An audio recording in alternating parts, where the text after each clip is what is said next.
anything good in life is in the other side of fear. There's a good way and a bad way to run Facebook ads. You need to make sure that everybody understands the mission and the goal of your company. Who is this for? Who is your service for ideally? More than 90% of the US population is on social media every day. So it means $5 billion just vanishing every year. What's going on? Welcome back to episode number 003 of the ComeUpStory Lifestyle Podcast.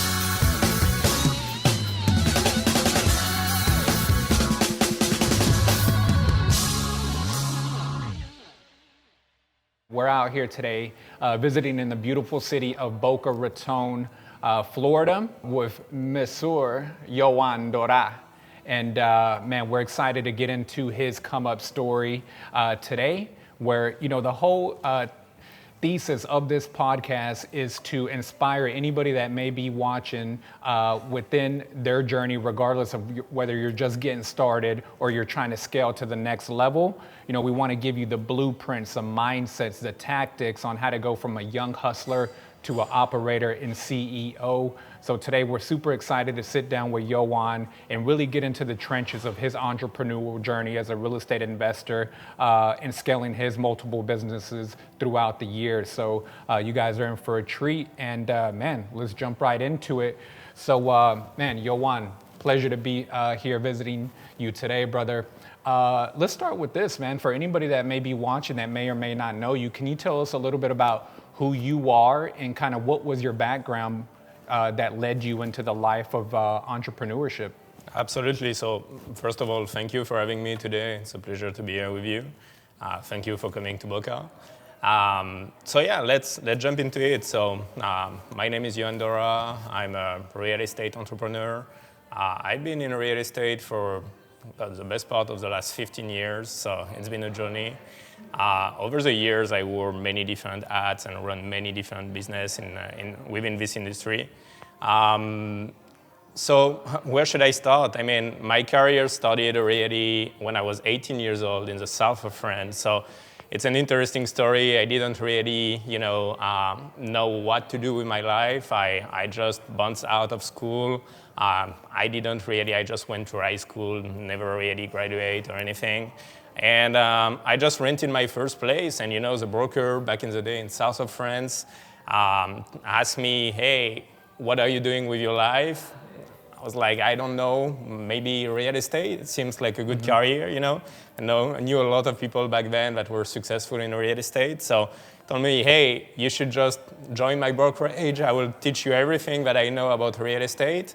And, maybe you will find your next career. So that's really how I got started. And then from there, starting to flip some apartments in historic buildings. And then we graduated to multifamily. And then the rest is history, basically. Beautiful, beautiful. So, I mean, would you say you always kind of had the entrepreneur spirit at that young age of 18, or, kind of what was your mentality or philosophy on life? I know you said you spoke to that gentleman, but what was your mindset back then? I mean, do you feel you've always had the entrepreneur itch, or, what was you thinking was going to be your game plan at that time? I think it started pretty young. I think I really started to, look into businesses and all of that when I was around 15, 16. My family was running businesses back then in France in a totally different industry. They were selling, tractors and this kind of thing in a very rural area. But, my granddad founded a business, and then my dad followed his steps. So I feel like I always had this kind of entrepreneur, background growing up. But it's definitely at 18 and, getting my first step into real estate that I really deep dive into it. Beautiful, man. Amazing. So you kind of had that, that kind of mentality with the upbringing from your grandfather and father. So I love that. And talk to us about what was it about real estate that caught your eye? And, this is something powerful because nobody really has a perspective of knowing what real estate is. Doing real estate is like in other parts of the world. So can you talk to us about how maybe you got started in real estate in the south of France, and maybe how that was a little bit different from what you know now doing real estate here in the United States? Yeah, absolutely. So, obviously we can do real estate all around the world, but there is like very specific depending on the country. One of the stories that I like to share is that back in the day, I actually invented wholesaling in France, but I didn't know back then that it was illegal. You have actually a cap. You can't sell a property that you just bought for more than, I think, 2 times the value or something like that. So if you do that, the seller can then sue you and get this money back. So I invented wholesaling in France back then, but it wasn't successful. One of the beauty about America, it's the country of possibilities. But where should I start? I mean, why real estate? My dad did a little bit of commercial real estate when I was growing up. So I remember going to construction site with him. Then my mom was actually flipping small apartment buildings with her husband. They were, buying some distressed property, living in an apartment, rehabbing the second one, then moving to the second one. And when I was a kid, actually, I spent my summer to, make a little bit of money. I was actually working on those construction sites with them. So I would say that, that's really how I got to, learn about real estate and starting to get interested into it. But it's really after working with this brokerage for a little bit, and it made me do everything from we're like getting a list updated in the morning. Like we would have a software that it wasn't even a software. I think it was like, I don't know, some kind of email list that we would receive every morning, and we would have to call people. So that's really how I got started in the game. But then I would say that the big transition has been after probably 1 year in this position. There was one of the clients in this brokerage that was one of the biggest investor in this city in south of France. And so this guy was an attorney, and he was actually, he built his career buying at auction, because in France, if you want to buy at auction, you need to have an attorney actually representing you at the courthouse. So he was both an attorney and an investor, so he would get the best deal. And I kind of worked with the guy, doing bird dog at the beginning, bringing him deals. And then after a little bit, he actually funded my first flips. And that's really how I got started, starting to do deals, going from small apartments to then bigger operation down the road. Beautiful, man. So it sounds like you had a good vehicle, a good opportunity that you jumped into right away with your family kind of in the business, with this kind of broker kind of showing you the lay of the land, and then meeting this, this attorney that was in the industry that was doing a lot of deals. This one is matching my... Oh, there you go. The army green, man. Yeah, so, man, so with your entrepreneur, let's just say personality type, I'll let you break us, bro, but would you say you're more so a visionary or an integrator, like if you analyze yourself? That's a very interesting question. Many times, I feel like because of all those books like Traction and everything, we really try to figure it out. I honestly think I'm a little bit of both, but I would have a tendency to go more on the visionary side, even though I really enjoy, working on those automation and this back office stuff. So I think I'm a little bit of both, but yeah, more on the visionary side, obviously. One thing that I want to touch base on here really quick, man, we got to hear the story. How did you do a wholesale deal out there? Or what do you mean when you said you invented wholesaling out there in France, man? We got to know about that. Absolutely. So it was a probate situation. Real estate in France is totally different than it is here. Here we have all those amazing software like PropStream, where you can pull a list, skip trace it, and 10 minutes later you can start dialing. In France back then, it was a totally different story. The lists were emailed, PDF kind of format. You had to call everybody. It was totally different. In order to find deals, the only shortcut I could find was going through a notary, which is kind of like the title company for France. We have notaries. It's not the same notary as a notary public here in the US. It's more like a title company. But they have access, because of their position, they have access to some specific software that are not open to the public. So I would start, pulling some lists, but it was a very manual labor, because we had to go address per in a very specific neighborhood, and basically identify all the buildings one by one. From there, I was sending a lot of mailers back then. I received a phone call from an attorney that was managing a probate situation. Okay. He really needed the money because the lady was in a retirement house. And the probate attorney actually explained to me that he didn't add enough money to pay the next month of the retirement house rent. So it was kind of an emergency situation, which is very similar to what we know here in wholesaling. But basically what I had to do is pay the next 3 months of rent to the retirement house, cash upfront to get the contract.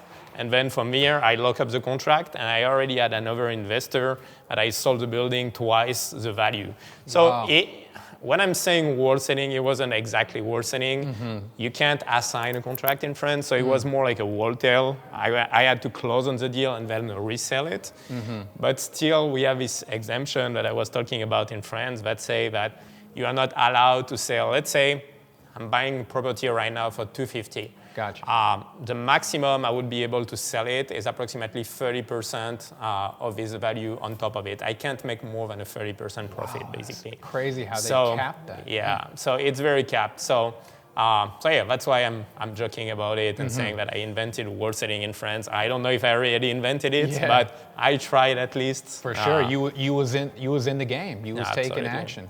Absolutely. Love that, man. Thank you for sharing that story. For sure. And yeah, moving along, man. So, I'm curious to hear what made you leave, your homeland of the south of France. Talk to us about maybe growing within, those early years of learning real estate out there, doing deals, being successful, learning from that other investor.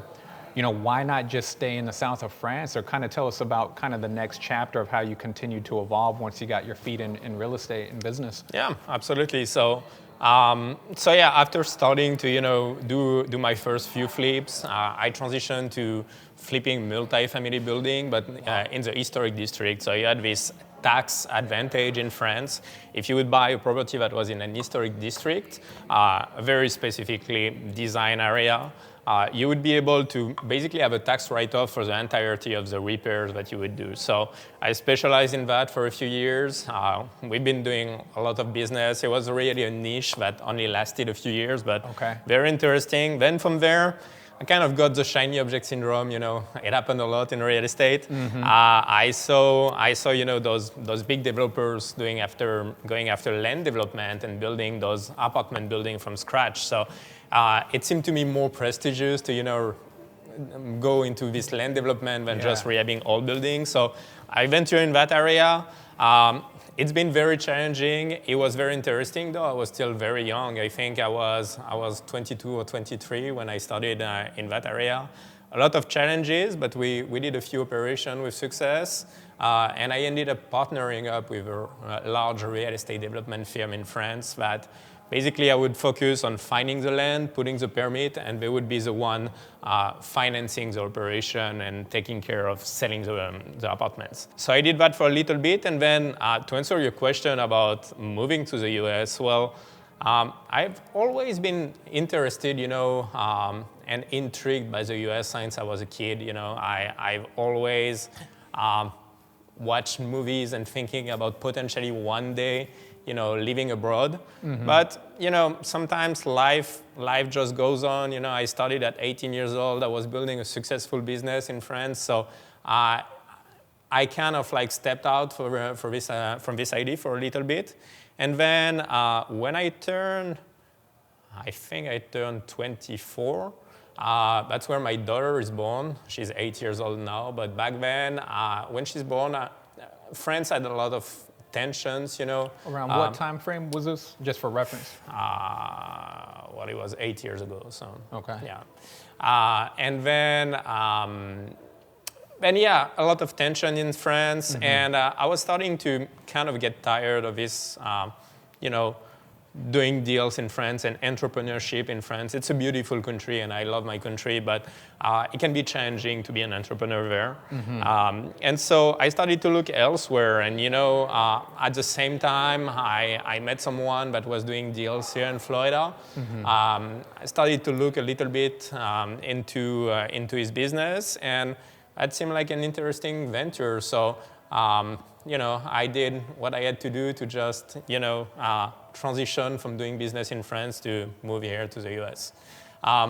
Another thing, to be perfectly honest with you, is over the years, I met many people in France, and I had many friends that were always complaining about the situation, the economic situation in Europe, and were like, oh, if I was younger, I would move abroad, I would move to a different country, I would restart all over again.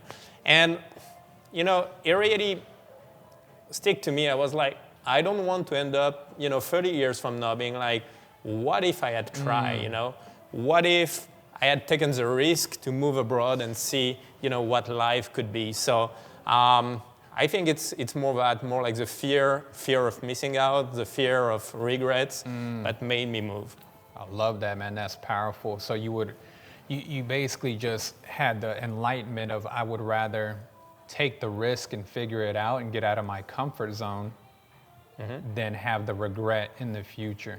So that's powerful, man. So, talk to us about that next phase. What did it look like? Did you just relocate to the United States, or talk to us about how did you transition? Because it seems like you was, pretty involved if you was doing new developments, working with developers for multifamily out there. How did you transition out of that, and what did it look like when you came stateside?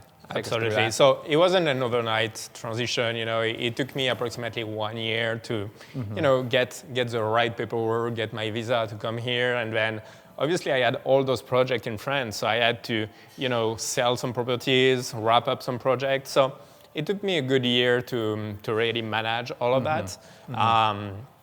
And then, one of the requirements, though, to move here back in the days, I was on what we call an E2 visa, which is an investor visa. And so in order to come here, it's a little bit silly, but you have to actually create a business before even moving to the US. Interesting. So, this, it kind of like was an introduction to this virtual entrepreneurship journey because I had to basically create an entire business in a country that I didn't know, but I didn't speak the language, from scratch, from Europe. So it was very interesting. There's things that you can do and things that you can't do when you're on this kind of visa. So I started by creating a brokerage here in South Florida. That was my first step into the American entrepreneurship journey. And it was it was a terrible business, I'm telling you right now. Terrible business. I don't wish that to anyone, but it was really an interesting learning experience. Man, okay, interesting. So in order to be approved for that type of visa, they required you to set up a business, have a game plan in place to be approved to do business in the United States, right? And so did you establish that while living in the south of France? Did you open that up and get it off the ground? Absolutely. So the first year when I was working on this transition, I actually came, I think 4 times to the US. I was going back and forth, spending 15 days here, going back to France and coming back. One of the interesting part of this journey was first time I decided to move to the US really without speaking a word of English. But when I'm saying not speaking a word of English, it's literally I landed in Miami. I couldn't even order Uber or talk to a taxi or anything. Like it was really something. So I had to figure it out from scratch. And the interesting thing, so I found an assistant that was speaking French as well. So he kind of helped me with the transition at the beginning. But it took like a lot of adaptation to, create everything from the ground up. Gotcha. And so the model that you chose was a traditional real estate brokerage, like listing agreements and buyers? It was for several reasons. First of all, I didn't want it to get an investment right away because it would require a lot of capital. And, I didn't know what I was doing really. It was a new country, new regulations. New world, right? I had to learn the real estate game from the ground up. And then also, to be honest, the attorney that I had that took care of my paperwork didn't know what she was talking about. She told me, you can't have a visa as a real estate investor. You have to run a real business, basically. So you can qualify as a real estate brokerage, but you can't qualify as a real estate investor. Your decision to open up this marketing company, right? I feel like that's more kind of intensive of the integrator side of the brain as far as the systems and the analytics and the willingness to even learn digital marketing, right? Because it seems like, it's outside of what we're primarily doing in sales. Looks like I'm stripes, right? Yep. But talk to us about how you was able to develop that skill set of learning the marketing. Absolutely. Is that something that you was doing yourself hands-on, or have you hired, like, say, an in-house chief marketing officer, or what has that looked like for you to learn the heavier details of marketing? Yeah, absolutely. So I've always been like a little bit of a geek myself, like I really enjoy working with softwares and working really on the back end of things. So as far as the digital advertising and software and all of that, I actually worked with agencies in the past. Yeah. It didn't worked out very well because I have this tendency of wanting to step in, sometimes and figure it out on my own. So after working with agency, I ended up actually,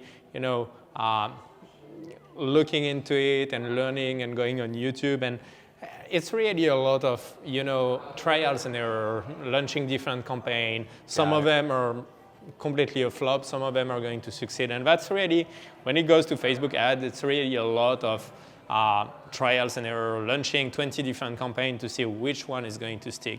And the one that is going to stick in Detroit might not work in Miami, so you want to run different ones. And that's actually the value when you're working with an agency like us, is that we tried really across the states, in many different markets, and we tried so many different creatives and ad copies that we can kind of shorten your learning curve because we already know pretty much what is going to work for you. What's performing, right? Yeah. Because of so much market data. And so you guys are doing marketing nationwide right now for clients and investors across the country. Absolutely. Talk to us about, what did that look like once you started getting your boots on the ground, new world, new country, new language. At this point, had you moved full-time to Miami, South Florida? It took me about a year when I moved here. And then, everything kind of scaled up from there because obviously, we've been able to hire some agents already. So we were on this model on the brokerage that was, basically onboarding a lot of agents and trying to have a brokerage as big as possible. So by the time I moved here, we already had, I think, something like 15 agents in-house. Okay. And for the funny story, when I definitely landed here, so I think it was like my fourth, back and forth travel between France and here. By then, I was able to hold small conversation in English, but it wasn't that great either. And I actually landed in Miami. My assistant picked me up and he was like, you know what? It's perfect that you're landing today because we actually have a team meeting today. And so we drove all the way from Miami to Boca. And I ended up in this conference room with 15 people that were waiting for me to do a speech, but I could barely speak English. Wow. I had to figure out something, but That's crazy. It was a very, very interesting experience. So from there, we scaled this brokerage operation. I learned a lot.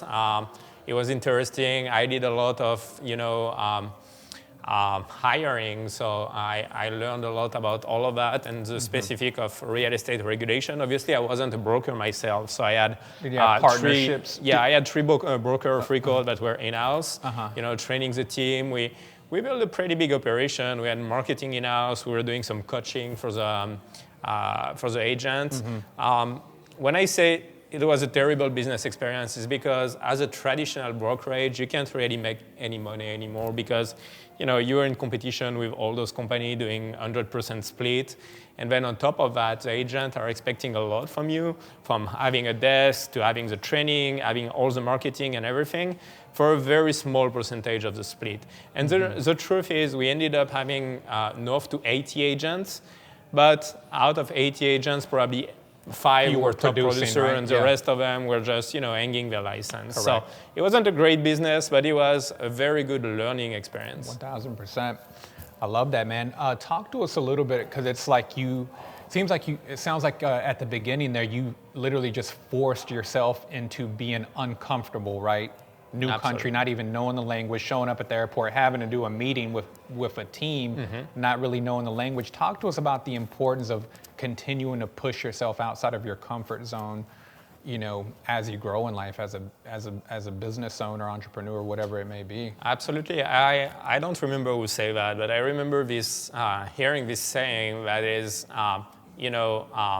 anything good in life is in the other side of fear. So basically, I'm always trying to push myself to, go in the other side of fear. So it doesn't matter if it's moving to a different country across the world where I don't speak the language, or if it's,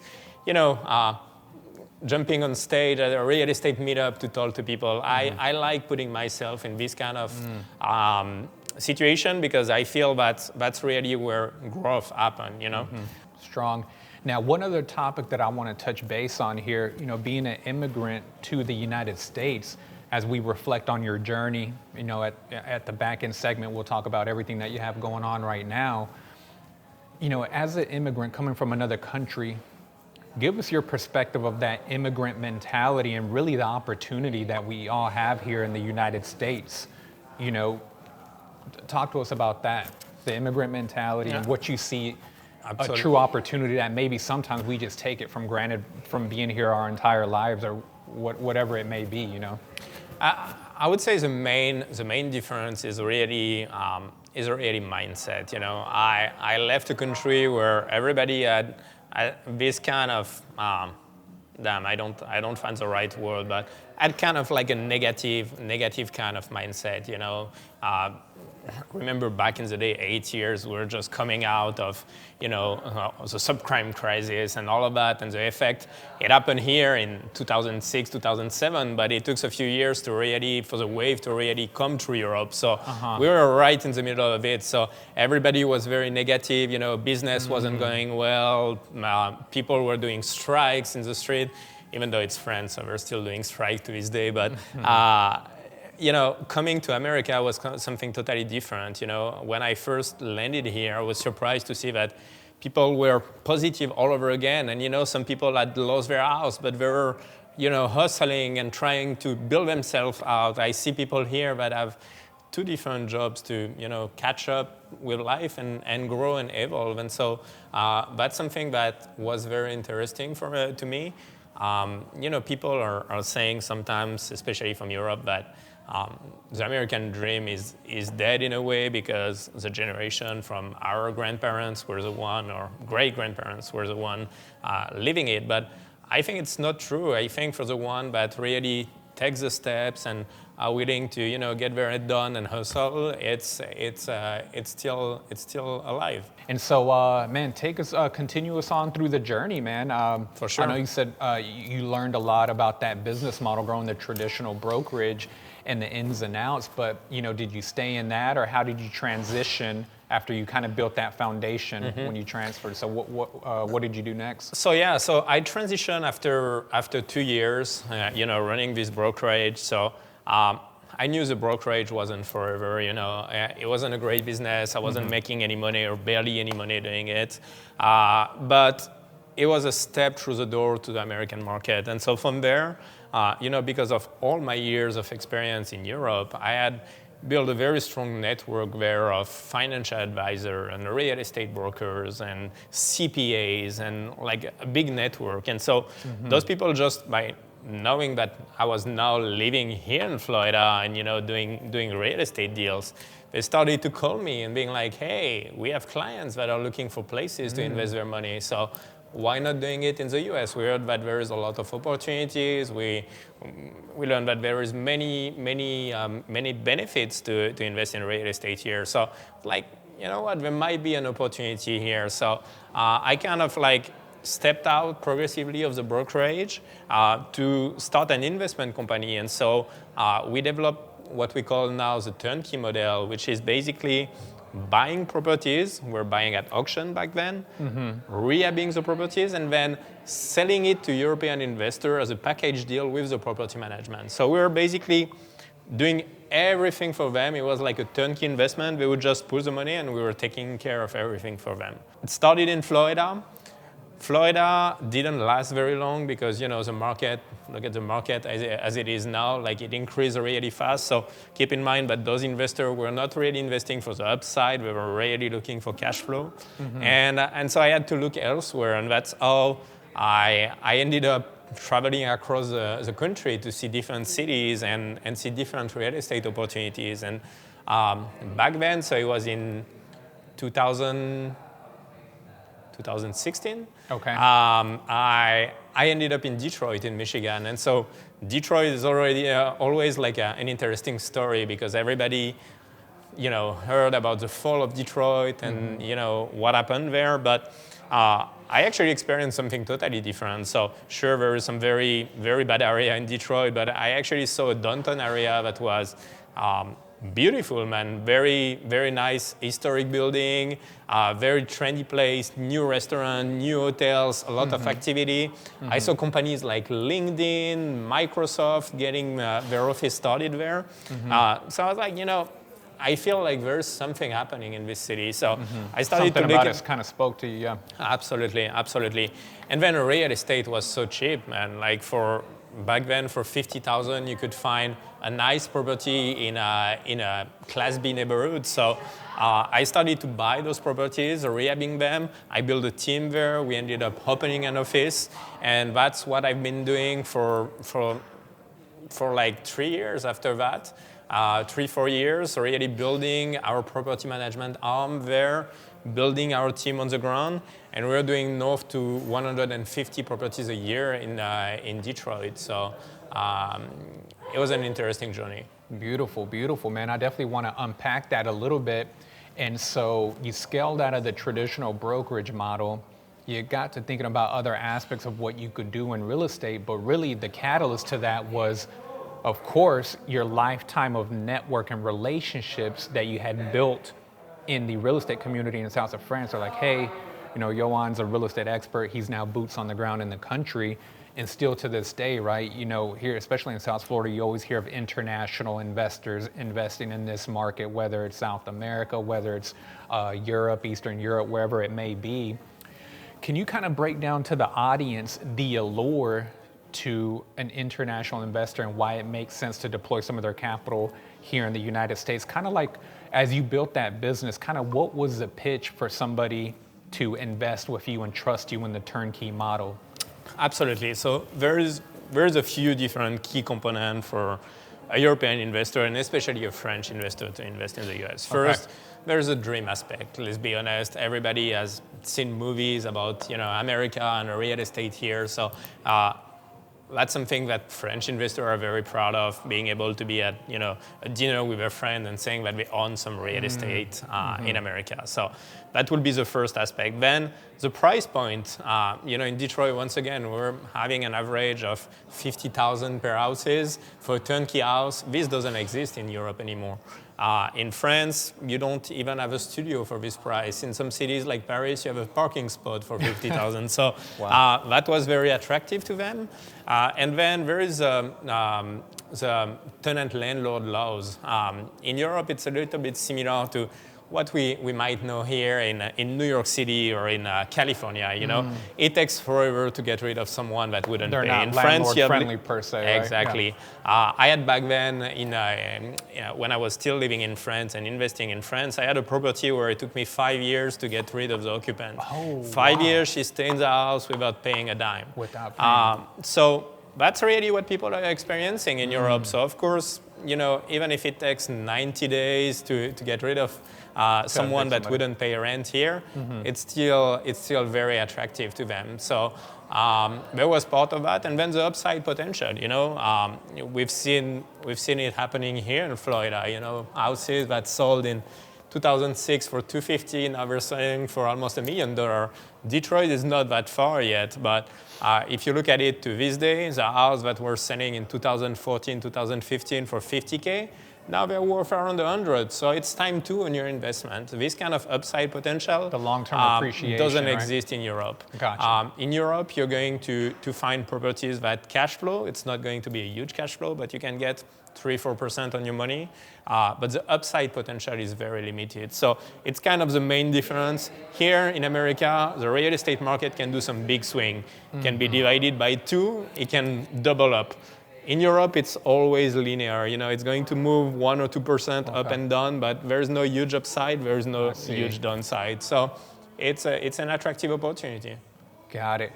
And would you say that was kind of your niche that you tapped into as you built that turnkey model, tapping into the power of foreign investors to trust you to build that out?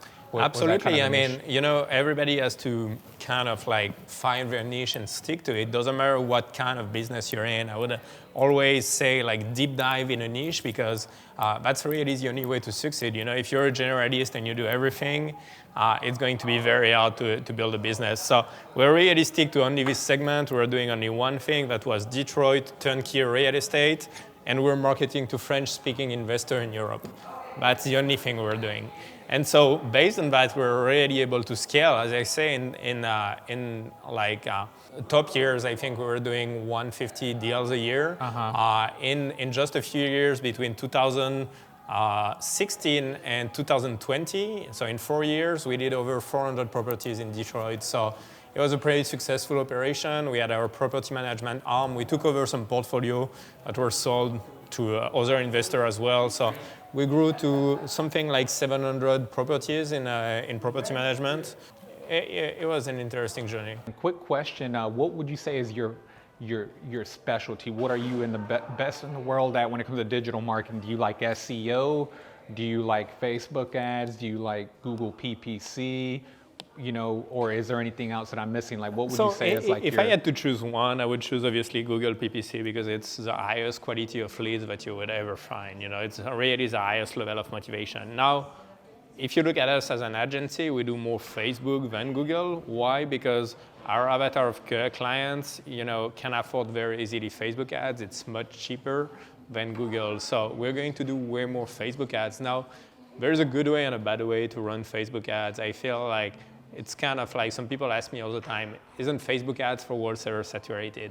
Truth is, it's not saturated, but there's so many bad content out there. There's so many people, advertising on Facebook, because it's pretty cheap compared to other methods that, they're just doing it plainly wrong. So what might have been working a few years ago to just put a basic, hey, we buy houses thing online and getting some leads, this doesn't work anymore. People do the same mistake all the time. Your ad, the job of your ad is not to sell your services. The job of your ad is just an hook to send you then on a landing page that is then going to convert.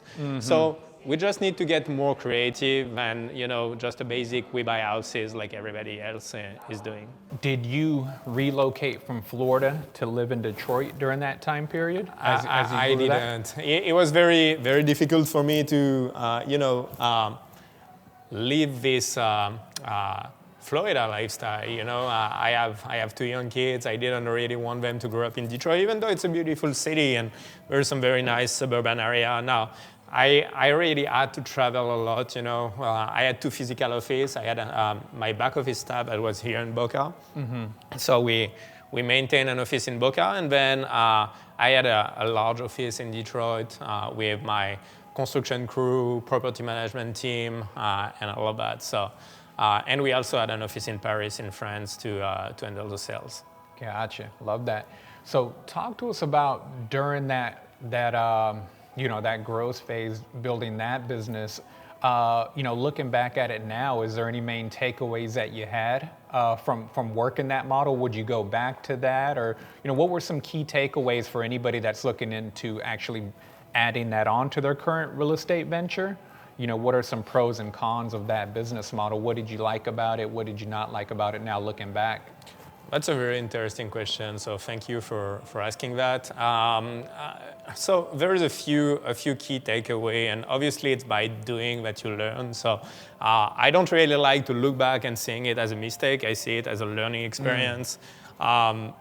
I wouldn't step into the property management game anymore. I see many turnkey companies these days doing selling turnkey property, but then subcontracting basically the property management to a third party. I would probably go down this road. Property management is a terrible business. I have a tremendous amount of respect for the people doing it, but it's a very tough business to be in. Another thing is the category of houses that you're selling. One of the issues that we had back in the days that the French clients were expecting a very high return and a very low price, which means that you end up having to venture in some Class C, Class D area where you don't really want to go. We're delivering a great product, very selective on the properties. We're doing a very good rehab, but we're still dealing with houses built in the 40s and in neighborhood where sometimes the tenant don't take very good care of the house. So it's a tough conversation when you're selling something that is turnkey to a client and you have to call them back 6 months later because the tenant destroyed the house. So that's one of the things that I would probably do differently. Not doing the property management and probably being more like better area, more like Class B, kind of area where it's more stable. Gotcha. How were you guys sourcing these properties? So we had many different sources. I started with auction because it was, the easiest way to go. I actually bought a lot of properties from wholesalers before I even knew what wholesaling was. I noticed one day this assignment fee line on my ads, but that's a story we'll go after. But auction, wholesalers, a few local agents. That was really like back in the day what we were doing. We didn't even do any direct-to-seller marketing back then. Interesting. So it was really, going straight to the source. Continuing on in the path of your journey, man, in your come-up story, what did it look like, or what made you want to transition out of that turnkey rental business? Talk to us about the next phase. So that's one of the takeaway that I have from my career until now is that I've been very good at finding niches that worked, but like everything, it's temporary. You can deep dive on a niche for a few years and focus really deeply on this niche without any distraction, but then you have to transition at some point. When I was in France, I was doing flipping those historic buildings, but that was temporary. Then I found a niche in land development that was temporary as well. It was the same thing here, flipping those houses on the turnkey model to European investor was temporary for many reasons. One of the things that happened, and it happened at the beginning of COVID actually, so in 2020, there has been a big, how can I call it? A big scam, basically. A provider of turnkey houses in the Midwest actually scammed a lot of investors from Europe. So it was all over the press because it was a dead scam. So it could have happened anywhere. It could have happened in Miami or in any country in the world. But basically, they're selling houses, pretending to sell houses on land contract, but they didn't even own those properties. So people lost a lot of money in this operation. It was all over the press. So it's very hard, even though you have a track record, even though you have a reputation, it's very hard to come after that. Selling a product when you have all over the press, and every time you Google it, you Google Detroit real estate in Europe, you see those things popping up. At the same exact time, we noticed that it was right at the beginning of COVID, so we were starting to hear all this noise about COVID. And one of the big things with French investors is that as soon as something happened, they just stop buying. They just stack up the cash under the mat, basically, and wait to see what happens. So back then, the conversation we had was, real estate market is going to crash again. It's going to be another 2006. It's going to be a disaster. So we're just waiting for the opportunity to come. If only I knew that the market would increase like it did in the last 2-3 years. But so the market kind of went to a halt, and I had to transition all over again. We're doing property management back then, so our sales department kind of stopped. We didn't add enough transaction to to keep going on sales. And the problem is we're only dealing with property management. Remember back then this memorandum that were out there telling all the tenants that if they stop paying rent because of COVID, they can't get out of the house. So a lot of payment default, and it kind of like snowballed a little bit. We weren't making any money on the flip anymore. We're just handling all those issues. So I felt like the timing to transition was now. So same thing. It took us a few months to transition. I sold my property management portfolio to another company. So we helped our client to this transition, and then I shut down completely this turnkey operation. And I actually took a few months. It was during COVID, so we were staying at home. I wasn't able to travel. I spent some time with my kids, enjoying life a little bit, and I took a step back to really focus on the next chapter of my career. Okay, gotcha. So just with the whole climate going on with during the pandemic, post-pandemic, you kind of seen the writing in the wall. International money's kind of drying up. People are pulling back. We don't know what's going on.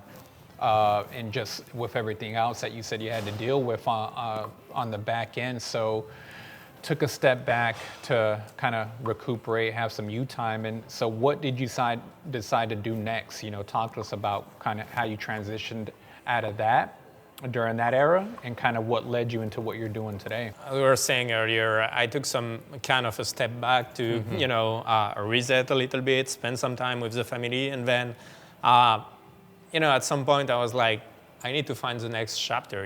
We live in beautiful Boca Raton, Florida. Life is expensive here. I can't stay for years like this. So let's figure out the next move. And so I thought about many ideas, many potential businesses that I would be interested in venturing into. But one of the things that I noticed, I looked back at all the deals that I did over the last few years, and out of like 400 deals, there was probably like 20 deals that were wholesale deals, wholesale deals that I never really looked into because it was more, I would buy some portfolio at auction, looking at what I bought once we checked the house, and the best one, we would keep them for our European customer, but then we had some that I didn't really want to manage. I didn't want it to spend any money on rehab, too many rehabs or whatever, so we would just wholesale them on the local market to local investors. I was looking at it and I was like, dude, we have all those French customers where, they call us 7 times a week screaming because the tenant broke the toilet, or didn't pay their rent, or are late 5 days or something. And then we had those few customers that we sold houses, we never heard back from them. Not a word. And those were crappy houses. Some of them were really bad. But they were happy. They knew what they were buying. They were buying it cash. They were a professional investor. They knew what they were stepping into. And so everybody was happy in this transaction. Win-win. So I started to really look into it. And that's when I really discovered wholesaling. We did that on the side without really knowing what we were doing. But when I started to deep dive into it, I went really deep down the rabbit hole, on YouTube University, watching tons of videos. And I discovered a great business model where you can basically flip a property without needing any capital, without needing all those employees that I had on the turnkey business. So it seemed like a great business model. And so for the following, the rest of the year of 2020, I just did it on my own. I wanted to really figure it out, cracking the code of wholesaling. So I did everything, any source of marketing. The good thing is that I already had previous success in real estate. So I didn't start with, no money to get started. I had budget to run marketing. So I tried a little bit of everything. I did RVM, cold calling, text message, mailers, everything you can think of. And so I kind of figured out what was working for me in my market. And so the following years, I decided to go fully into this business model. So the year of 2021, I hired a team, and then we really grew the operation. We had, at some point in the following 2 years, we had over 25 cold callers overseas.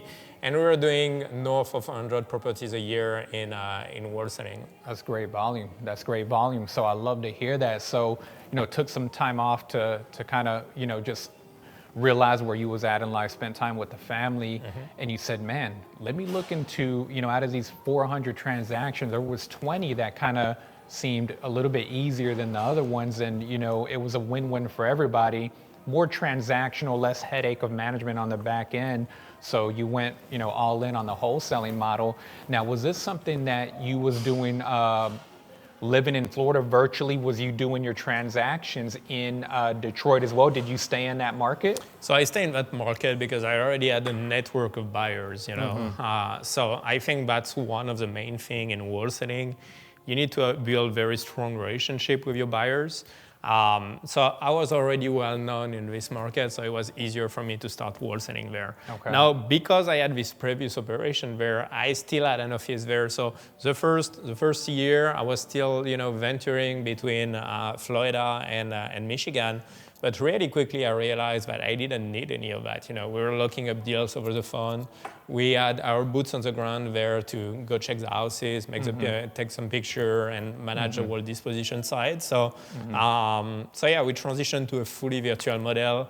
I got rid of the 2 office space that I had in Florida and in Detroit. So we made a lot of savings, and that's where I really discovered this lifestyle of working virtually fully and being able to scale a business with just your phone and a laptop. Essentially, you just want to get.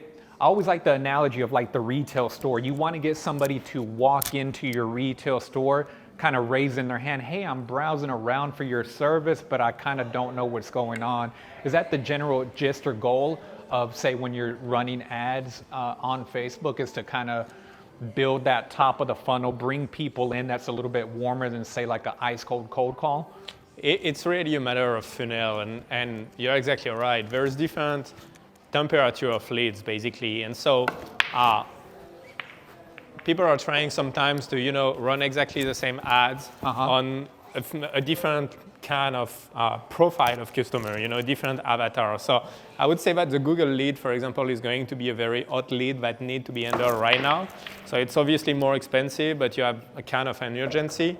The Facebook lead is more going to be a warm lead. He's browsing out there, he's on social media probably to see posts and stories about his friends. So he's not really in a buying mode. Now, he might be aware of a problem that he has. He might be aware of his pain point, but he's not actually actively looking for a solution. So it would be more like a warm lead. As far as cold calling, it's a cold lead because it's someone that might not be aware that they have a problem. Probably happened to you to call some people because you pull a list of pre-foreclosure and they act like they don't even know that they're in trouble. They're still in denial, right? Yeah, exactly. So that's why if you look at industry stats, you need basically 75 leads on cold calling to close one deal.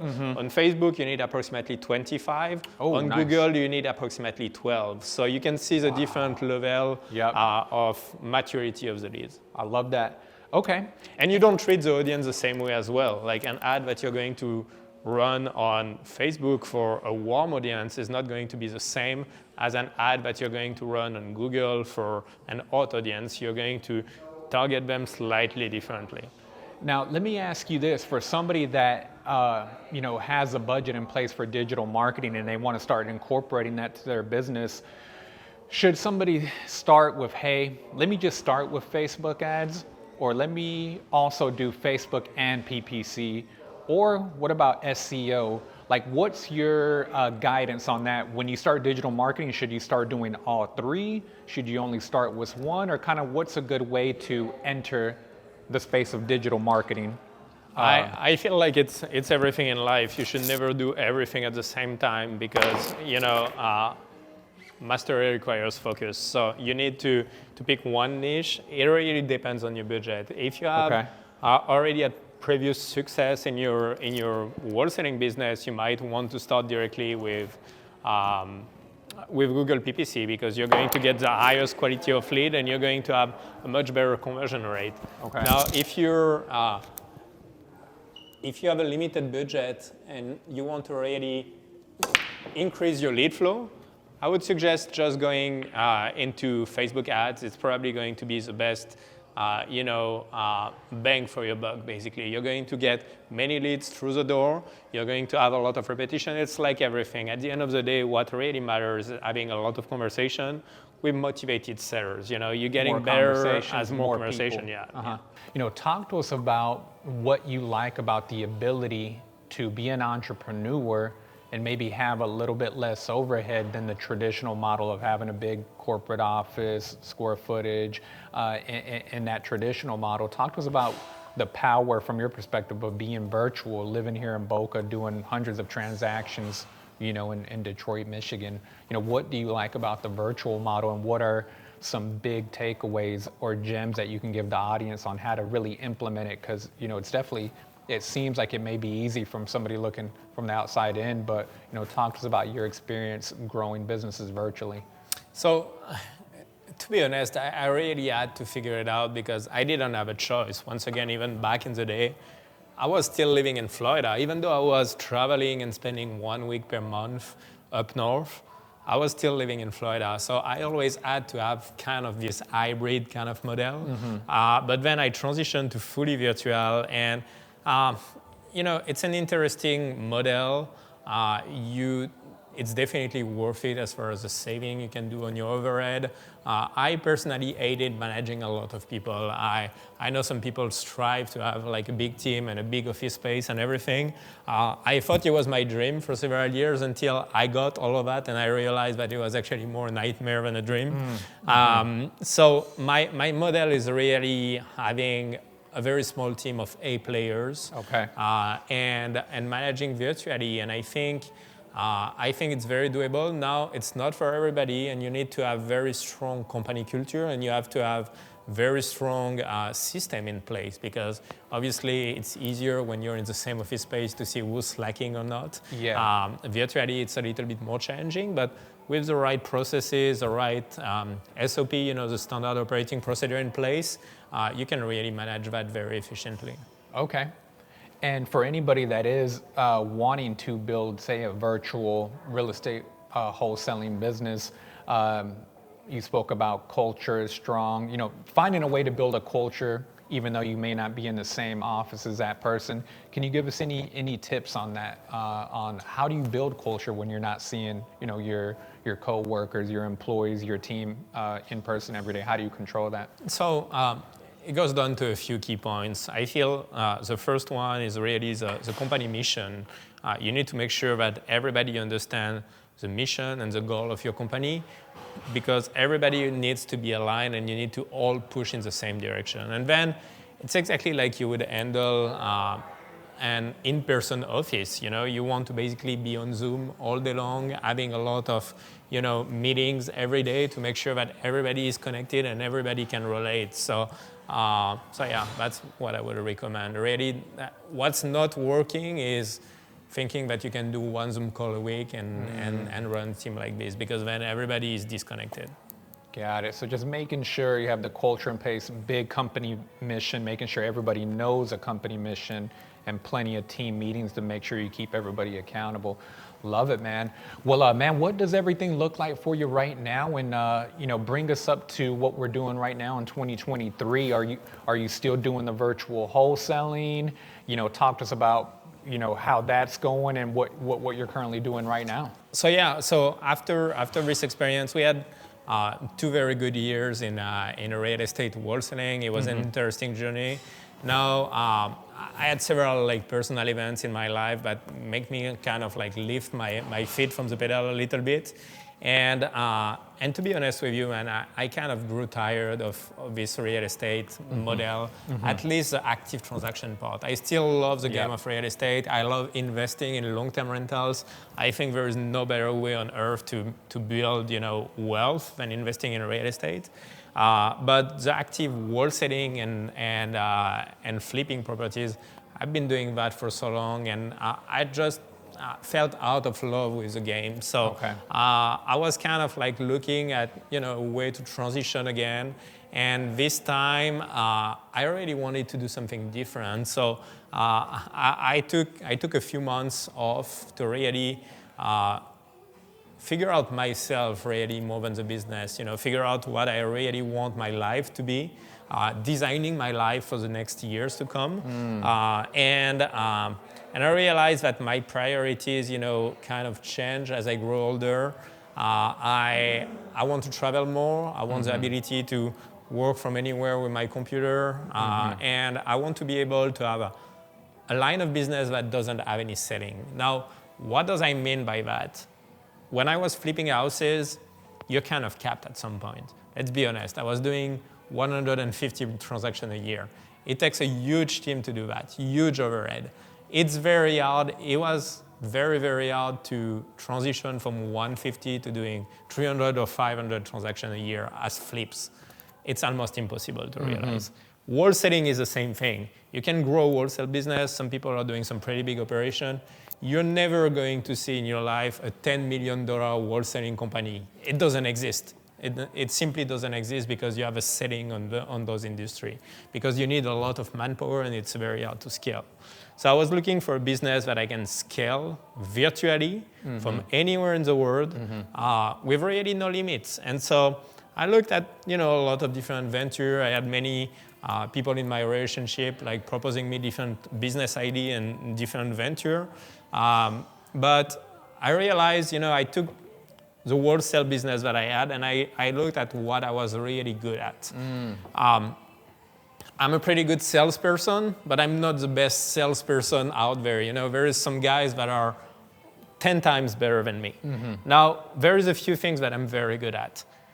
I already narrowed down this lead generation thing because I tried everything for wholesaling over the years. Once again, RVM, texting, cold calling, PPC, Facebook ads, you name it, I've done it. Yep. So I already narrowed it down over the years, and we had a very, very strong marketing machine in-house. Another thing that I'm very good at is building system. I'm very passionate about, taking a very complicated business model and simplifying everything, building the right automation to basically make your life easier and just create some system in the back end. One of the things with wholesaling, and I think that's why a lot of people fail, I heard last time that the real estate company as a whole, the real estate industry as a whole spend $10 billion per year in online advertising. Wow. $10 billion with a B. Billion with a B, yep. 50% of those leads never get called. Wow.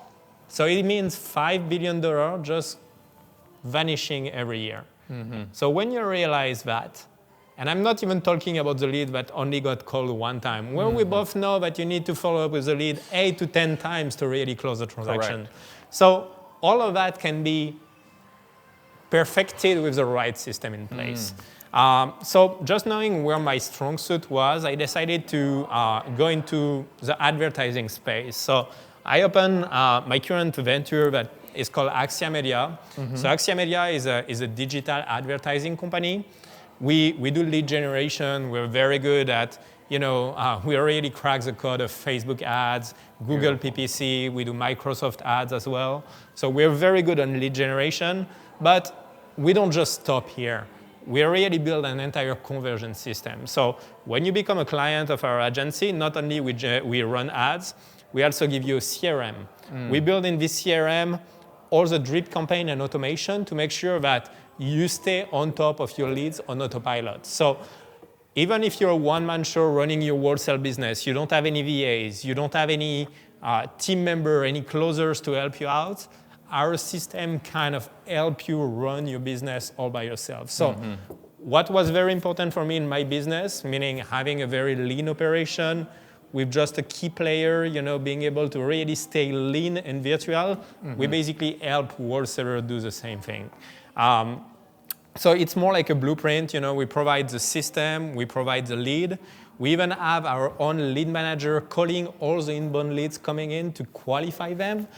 Because I've done that for so many years, I know exactly how to qualify a lead, going through the motivation, going through the condition of the house, their timeline, all this kind of stuff. So we train all of our callers. We have a call center in Egypt. They go through 12 hours of training before we put them on a call. And so they call all of our clients lead as soon as they come in, because there is one main thing when we're talking about inbound leads. Correct. It's speed to lead. Speed to lead means you need to call the leads within 5 minutes of the lead coming in your system. If you think about it, someone that is distressed and is going to go on Google and type, hey, I need to sell my house fast, is not going to fill only the form on your website. It's going to fill the form on 3 different websites. Correct. And statistically, 90% of the time, the first guy to get this seller on the phone is going to close him. So we want to make sure you are the first one to get on the call. So we have our lead manager really calling those leads as soon as they come in, and scheduling an appointment, qualifying and scheduling an appointment. We do live transfer as well, depending if it's on your same time zone. So yeah, that's basically my current focus. We're helping real estate agents, and so I'm really on a mission now to help. My goal is to help 1,000 wholesalers and real estate agents grow their business. Man, dude, that gets me very exciting, and man, that's very powerful, right? And I love it because, you're coming from the standpoint of being a real estate entrepreneur throughout different segments of real estate. Like, you've really been in the industry, you understand different aspects of it, from everything that you was doing in the south of France to coming to the States and building the brokerage, going into the turnkey buy and hold model, and then building the wholesale business. So you really have that expertise of knowing the industry and what it takes and the source of finding the deal. So I think what you're doing is very valuable with your expertise in the industry.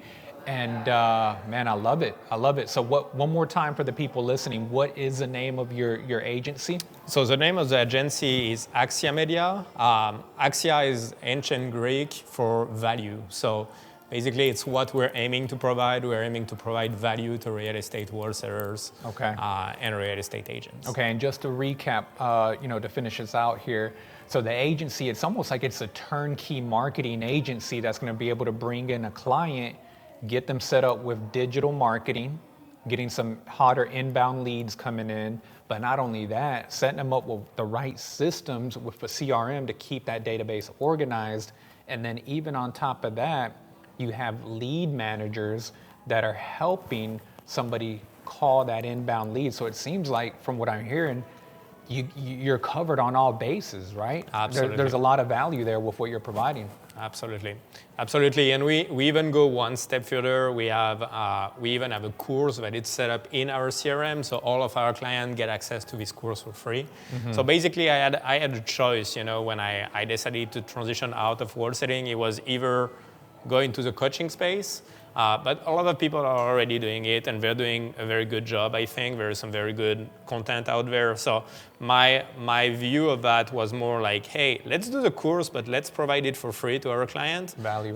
Lead by value, But what I really want to help them on is having the right blueprint, generating the leads the right way, having the right system in place. So that's what we're really good at. And, mastery requires focus. So we only serve this real estate industry, only wholesalers and agents, and all of our efforts are really targeted in that direction. In the digital space, everybody, it seems like the attention span in the world of social media has shifted to a lot more short form content, like Reels on IG and especially TikTok. Are you guys doing anything, or what's your perspective of running ads for our industry to attract distressed sellers or motivated sellers via say like a platform like TikTok? Are you guys venturing into anything absolutely in that space? Yeah, so we don't actually run TikTok ads. I know a few agencies out there advertise it. We tried it. If you think about your avatar of clients, your typical motivated seller is not going to be on TikTok. Now, if you're telling me, hey, I'm in the coaching space and I want to find my customer, TikTok is great. Even for us as an agency, we run ads on TikTok to target wholesalers because our typical avatar of client might be in their 30s. Now, the motivated seller that you're targeting is not going to be on TikTok. So Facebook, I think more than 90% of the US population is on social media every day. They're going to be on Facebook.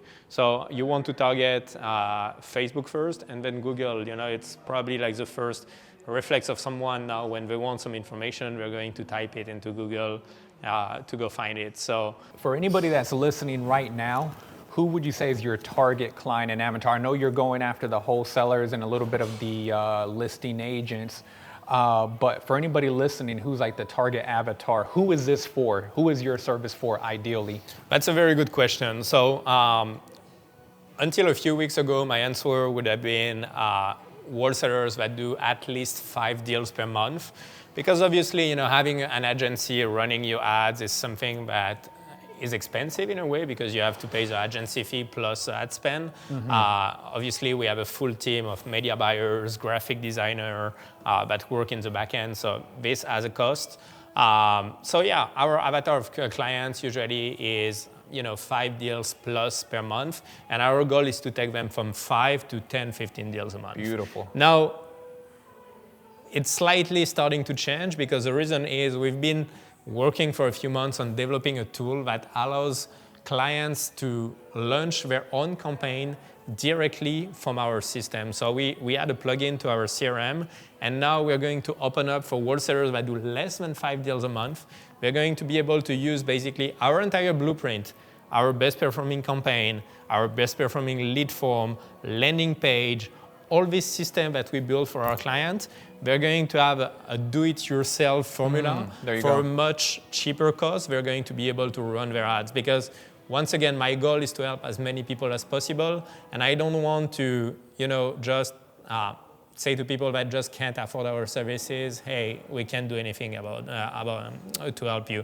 I want to be able to help anyone. So we're going to launch this new product. It's a little bit early to talk about that, but we're here today. Upcoming. So it's upcoming in the next 2 weeks. Beautiful. I love that, man. Very exciting. So it sounds like, to recap all that, you have like the done for you for anybody that may be doing about 5 deals consistently each and every month. You got the deal volume already in place, but you just need an extra boost to get from 5 deals monthly to 15, and it may take implementing the digital marketing strategy to get you there. So, and also number 2, upcoming, for anybody that's not quite at that level, but maybe they're tired of freaking bandit signs, cold calling, driving for dollars, and they need to figure out how to get from 2 deals monthly to 5. Sounds like tapping into that blueprint that you already have with the done for you model is going to help get them there. So man, I love it. Thank you for sharing that. Very exciting. And I guess to close us out here, Yoann, man, I appreciate your time today. Appreciate the knowledge that you've dropped on us. Very inspirational to hear your story. But what can you leave the audience with, for anybody listening? What are kind of like some of your last words for a real estate investor or entrepreneur that's starting in their journey? Because talk to us, because you've done it all, right? The wholesaling, the property management, the buy and hold, the fix and flips. Looking back at your journey that we talked about today, what's some words of inspiration that you would give anybody listening on what they should start doing, or any kind of mindsets that they should have moving forward in their journey?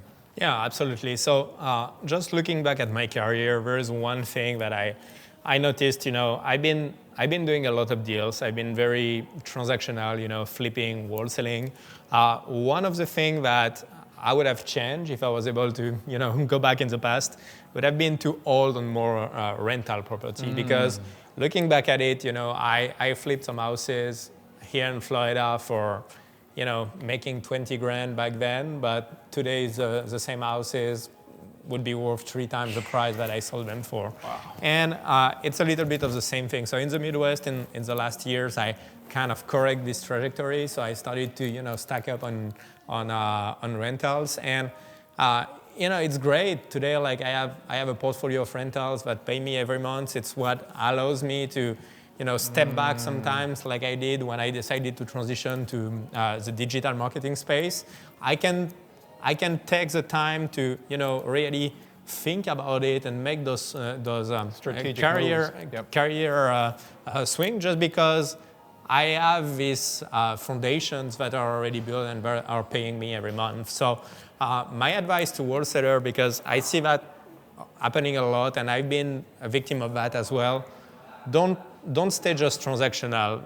Wholesaling is just an exit strategy. You should be able to, talk to motivated seller, lock up a contract, and then depending on the deal that you get, being able to either wholesale it, wholetail it, flip it, or hold it as a rental.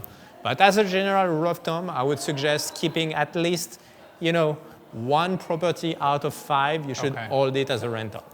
How is a inbound Google lead different from, say, like a Microsoft Bing, or is it essentially kind of the same person? Because I feel like a lot of people don't really talk about the power of also running ads on the Microsoft search engine. And is it Bing that they use, or what is it? Yeah, absolutely. So it used to be called Bing's Ads, and it's been rebranded as Microsoft. They integrated with their entire suite of services, which include Yahoo.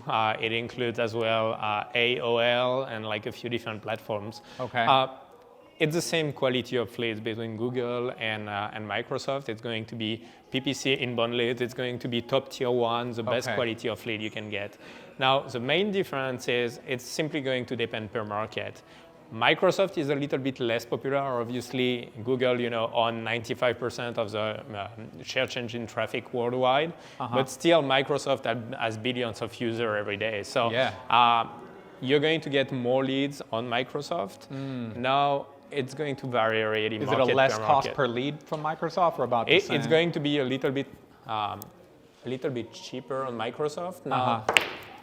Now it really depends market per market. So you want to really A/B test, and usually we either run Facebook ads or we run PPC. If we run PPC, we're going to do both Google and Microsoft because we want to A/B test in the first 30 days to see which one works the best.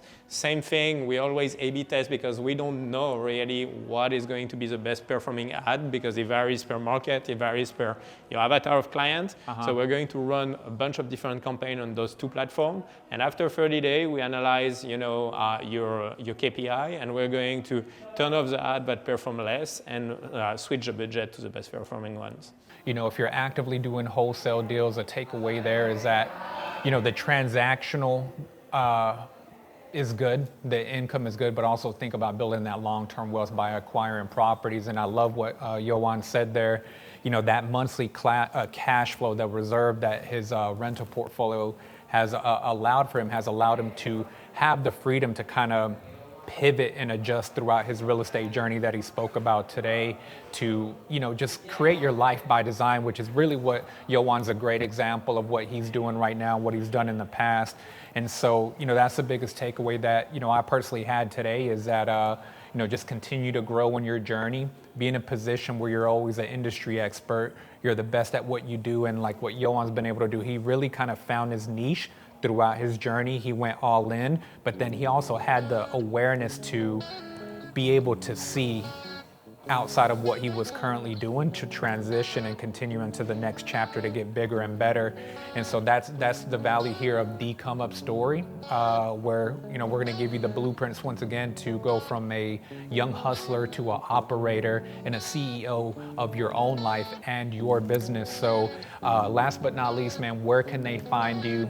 And how can we do business with you? We may have to give the audience a little discount code for the marketing, man. For sure. We'll set them up with the ComeUpStory, so we can get some more get appointments on your calendar, so you can reach your goal of helping 1,000 real estate investors grow their businesses through the power of digital marketing and your expertise with what you're doing. But where can we find you on social media, etc.? I think the best way is Instagram. Honestly, my handle is yd.rei for real estate investment. Really is the best way to reach me. Send me a DM, and I always reply to everybody. And I will definitely hook you up with a link so your audience can get a little discount. Beautiful. Well, there you have it. That's episode 003 of the ComeUpStory. And hey, for anybody listening, you only get one chance to write your story, so let's make sure you make it legendary. Let's go.